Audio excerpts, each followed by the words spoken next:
Hey YouTube, welcome to the channel and welcome back to another video. Sorry about the wind noise if there is any. Hopefully there isn't. Today I just kind of want to go over the mods that I have on my car again, but I guess this time more in depth or more into details. I can't pronounce that word. Depth. Anyways, we're just gonna get right into it. All the parts that I have on my car, I will put a link in the description down below, so if you guys want to grab it, you guys can just go down and click the link for direct access. But anyways, the front lip here, I got it from JD Muscle. It's a CS style front lip. It fits pretty good. One thing that you have to watch out for is that it's pretty hard to install these by yourself, so make sure you have another set of hands, or I would really recommend 3, so one person hold this side, one the other side, and then one starts to tap in the screws. I did it with me and my girlfriend, and the fitment for me wasn't the best, just because it's not aligned here, and well, now I can't do anything about it because I have, I think, 12 or more screws tapped into the bumper. The alignment here is a little bit off, but it's not the end of the world. You can't really tell from far away. Other than that, I really like this. Maybe if this one breaks, I would go for a more aggressive one. I don't know what one, but probably just a more aggressive one. So for these JDM fog bezels here, these are the OLM options. They are not the JDM official ones because they were close to $500, and these ones were around, I forgot, but 200 to 300, and I picked these up instead. The fitment is pretty good. There's a gap here, but I don't know if that's normal or not, but the finish on these are really good, especially when you first open them and shine a light on them. You can see all the sparkles that are in there. So in my case, my car was a base model, so it didn't have the fog lights and it had the turn signal here. So I had to go get an OEM fog light kit, but instead of OEM, I got OLM because it's cheaper, because I was gonna swap it out anyway, so I wasn't looking forward to spending a lot on just this part of the car.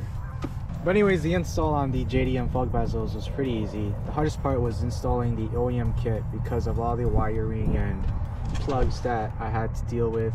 And then with these, you do need a new flasher relay, and I went with the Dial Dynamics flasher relay, so I had all these functions that came with it, which was pretty neat. Alright, next up here is my headlights. These are from Dial Dynamics. I wish I would have gotten an RGB version, but I didn't like how they looked, so I went with the Dial Dynamics one instead of the Morimoto's. The hardest part about this was taking them apart, using the heat gun in a semi-cold garage. There are plenty of videos out there that explain to you how to do this, but in my experience, it was actually harder than it looked because I was really impatient. The key thing here is to be very patient when you take them apart, or else you'll be breaking some clips. In my case, I did. I forgot on what side. And I also have some contaminants on the inside of the lens, but it's not the end of the world for me. I can live with it.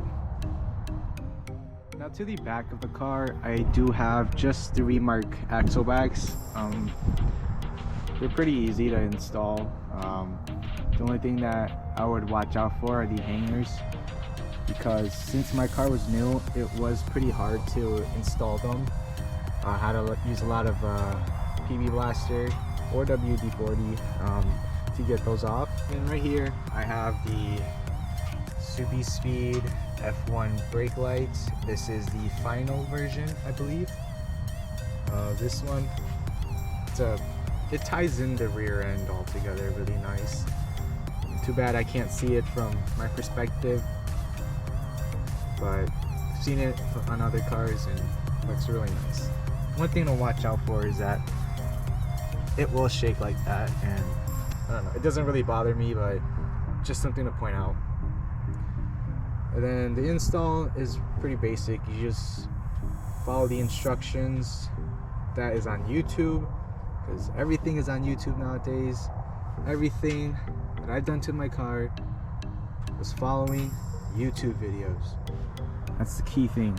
Now you can't see it, but I do have a parent shift stop right here, and something that I would watch out for are, since it is a tight space, you will have to be very careful not to drop any of the nuts or bolts down here, because if you do, you will have a really hard time getting them out.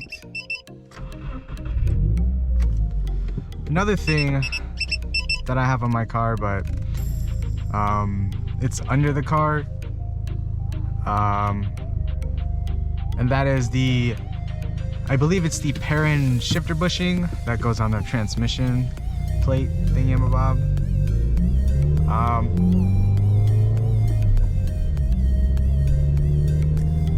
That thing was probably the easiest thing that I've ever installed on this car. Literally took like probably 15 minutes, if not more. Most of the time my struggle was just making sure that I'm doing it correctly, because I don't want to break anything. But like I said, the easiest install of my life.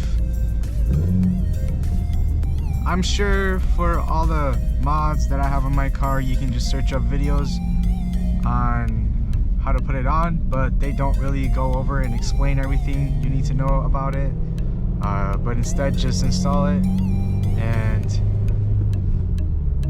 here on my channel, I will try to explain everything, go into details on everything, on what you guys should know before buying, because it's really important to me that I know exactly what I'm gonna get before I buy something. Plus, it's just a waste of money if you buy something and turns out you don't like it, and you gotta go through the process of returning it. The stuff that I mentioned in this video obviously pertains to the exact parts on my car, but always do your research, always watch your YouTube videos before purchasing something, because it's a big investment. But anyways, I hope you guys find this video helpful. Again, always keep in mind, do your research before you go out and buy expensive parts. Watch YouTube videos, look at reviews and everything. But with that being said, I will see you guys in the next video. Peace.